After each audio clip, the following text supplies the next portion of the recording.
Hello बच्चों, आप सब कैसे हो। मैं हूँ शैली शर्मा, आपकी टीचर और आपकी सबसे अच्छी दोस्त। क्या आप जानते हो आज हम कौन सी कहानी सुनेंगे? तो बच्चों, आज की कहानी का नाम है किसान का बेटा। एक समय की बात है, एक गांव में दीनू नाम का एक किसान रहता था। उसी गांव में लाला राम नाम का एक जमींदार भी रहता था। लाला राम बहुत ही लालची और धोखेबाज इंसान था। वह बेचारे गरीब किसानों के ऊपर तरकीबें इस्तेमाल कर करके उन्हें धोखा देता था और उनसे बहुत सा अनाज और पैसे ऐंठता रहता था। तो प्यारे प्यारे बच्चों, आज की कहानी है किसान के बेटे पार्थ और एक लालची जमींदार की, जिसमें किसान का बेटा पार्थ जमींदार को उसी की तरकीब से बेवकूफ बनाता है और सबक सिखाता है। एक समय की बात है, एक गांव में एक बहुत ही ईमानदार और मेहनती किसान रहता था। उसी गांव में एक बहुत ही धोखेबाज और लालची जमींदार भी रहता था। जमींदार किसानों को अपनी जमीन खेती करने के लिए उधार देता था, जिसके लिए वह बहुत ही अजीब अजीब शर्तें रखता था। दीनू, जो कि एक बहुत ही गरीब किसान था, वह भी हर साल उसी जमींदार से खेती करने के लिए कॉन्ट्रैक्ट पे जमीन लेता था और शर्त यह होती थी कि जो भी पैदावार होगी उसका आधा हिस्सा जमींदार को देना पड़ेगा और आधा हिस्सा किसान रखेगा। तो हर साल की ही तरह इस साल भी दीनू ने जमींदार से खेती करने के लिए जमीन ली। कुछ महीनों में जब फसल पककर तैयार हुई तो जमींदार ने वही किया जो वह हमेशा करता था। उसने अच्छी फसल तो अपने पास रख ली और खराब फसल किसान को दे दी। जब दीनू ने अपनी फसल बाजार में बेची तो उसे उसके दाम बहुत कम मिले, जिसके कारण उसकी जिंदगी में मुश्किलें बढ़ने लगीं और अब वह बीमार भी रहने लगा।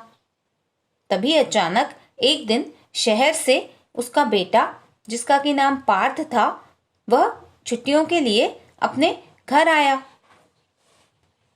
अपने पिता की इतनी खराब हालत देखकर और जमींदार के बर्ताव के बारे में सुनकर उसने निश्चित किया कि अब वह गांव में ही रहेगा और यहीं रहकर खेती किसानी का काम संभालेगा।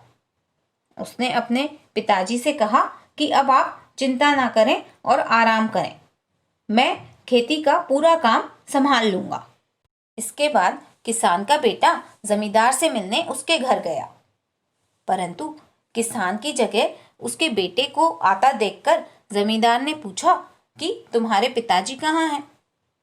तो किसान के बेटे ने कहा कि मेरे पिताजी बीमार हैं और अब आज से खेती का सारा काम मैं ही संभालूंगा। आप मुझे खेती के लिए जो भी शर्तें हैं वो बता दें।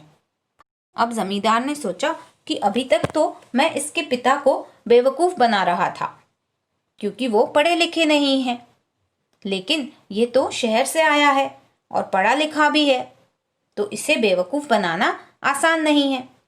तो इसके साथ मुझे कोई नई चाल चलनी पड़ेगी।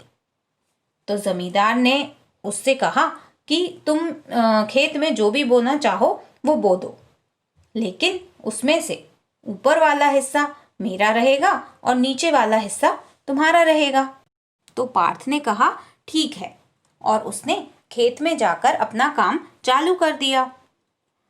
सबसे पहले उसने बीज बोए, जिनमें से कि कुछ समय बाद अंकुरित होकर नए पौधे निकले और देखते ही देखते 3 महीने में एक बहुत ही अच्छी फसल पककर तैयार हो गई।